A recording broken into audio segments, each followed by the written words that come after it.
हो गया। क्या लिखा हुआ है ये? Intermediate check. क्या होता है इंटरमीडिएट चेक?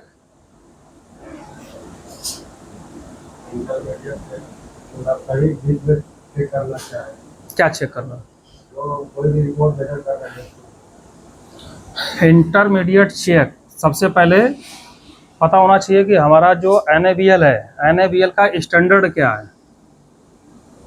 क्या है? ISO, IEC,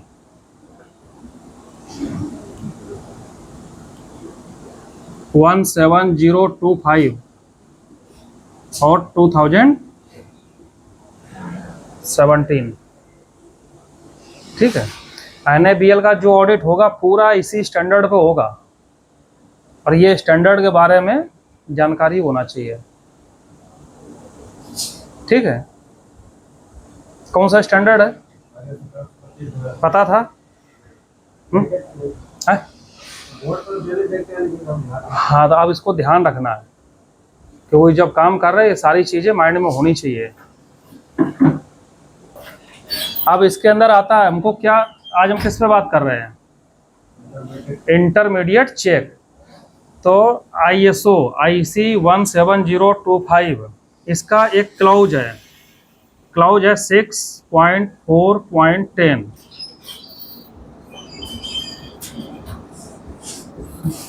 नोट करो ये सब। कौन सा है? हाँ, क्लाउज नंबर है 6.4.10। इस क्लाउज के अकॉर्डिंग हमको इसको चेक करना है, इंटरमीडिएट चेक। अब इंटरमीडिएट चेक होता क्या है? जैसे कि अभी टेस्टिंग कर रहे हैं, अभी हम एग्जांपल ले रहे हैं फेरो का। फेरो में कार्बन टेस्ट करोगे,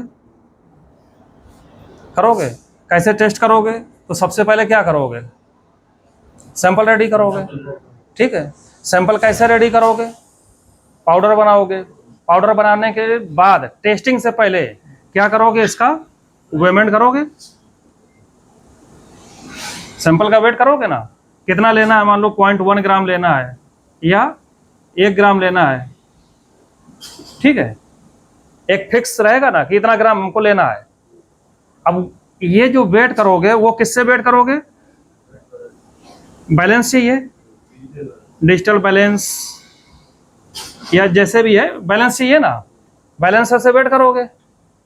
अब वो जो बैलेंसर से वेट कर रहे हो और हमने मान लो 1 ग्राम उसमें से वेट किया सैंपल, तो कैसे कंफर्म करोगे कि जो हमने वेट किया वो 1 ग्राम ही है पूरा? बैलेंस उसको कैसे करोगे? हो सकता है हमको 1 ग्राम चाहिए, 1 ग्राम की जगह हमने जो वेट किया वो 0.9 ग्राम हो या फिर 1.1 ग्राम हो सकता है ना। तो हम श्योर कैसे होंगे कि हमने जो सैंपल का वेट लिया है वो प्योर एकदम 1 ग्राम है?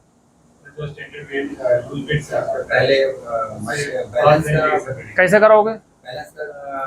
सबसे पहली चीज जो है, पहला क्या है कि हमारा जो बैलेंस है वो कैसा होना चाहिए? कैलिब्रेटेड होना चाहिए। हो गया। कैलिब्रेशन जो करके जाएगा तो वो क्या करेगा? आज कर लिया, नेक्स्ट कब करोगे? 1 साल के बाद करोगे। नेक्स्ट जो आएगा वो आएगा आफ्टर 1 ईयर। ठीक है। तो अब 1 साल में 12 महीने हो गए, तो वो 12 महीने में हमारी बैलेंस सही है उसकी क्या गारंटी रहेगी? कोई?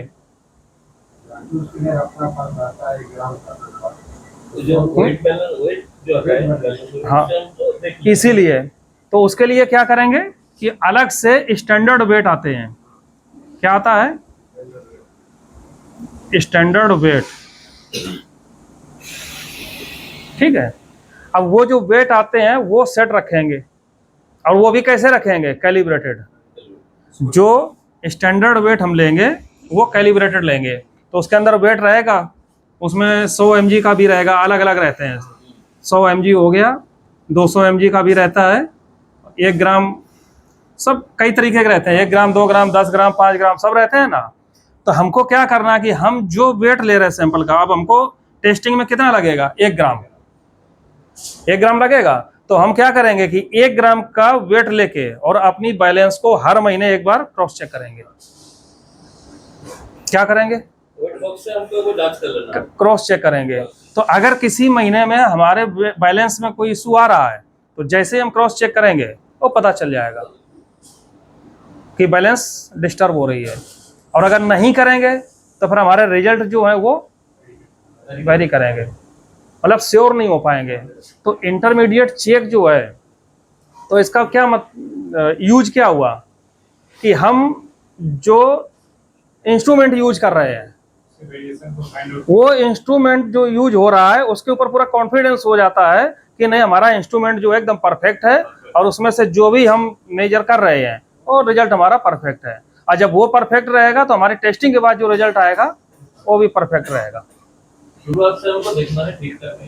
तो हो गया क्लियर? तो इंटरमीडिएट चेक का मतलब क्या हुआ? ये क्लॉज नंबर 6.4.1 सिंपल सा याद रखो, 6 4 10।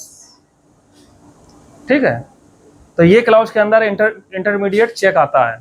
तो इंटरमीडिएट चेक का मकसद कि जो हम इंस्ट्रूमेंट यूज कर रहे हैं टेस्टिंग में वो उसके ऊपर हमको कॉन्फिडेंस होना चाहिए। तो इसको हम क्या करेंगे, हर 1 महीने में एक बार चेक करेंगे। मंथ में कभी भी जब भी टाइम मिला स्टैंडर्ड वेट लिया, उसके ऊपर रखा और रखने के बाद चेक कर लिया कि हमारा रिजल्ट आ रहा है कैसा आ रहा है। ठीक है, हाँ, जैसे स्पेक्ट्रोमीटर है तो स्पेक्ट्रोमीटर में क्या है, हमारे पास CRM है। जैसे यहाँ पे स्पेक्ट्रो में चेक करते हैं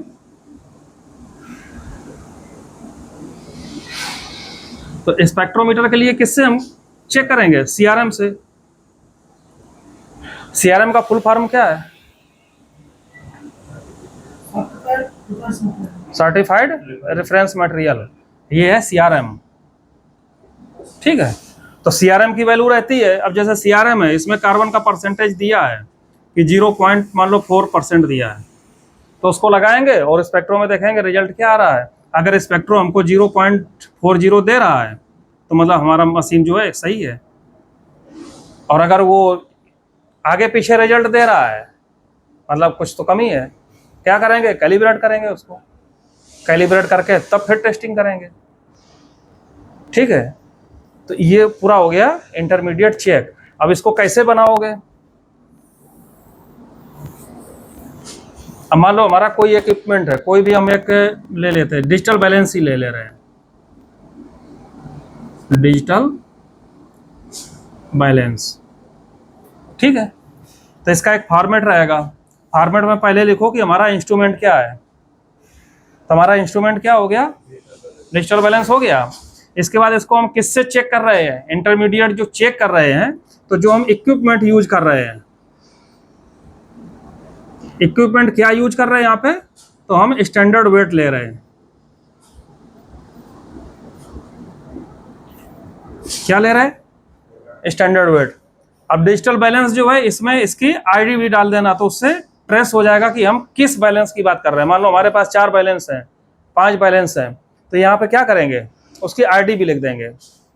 ठीक, अब इसमें जैसे चेक करेंगे तो कैसे चेक करेंगे? पहला हो गया मान लो यहाँ पे सीरियल नंबर।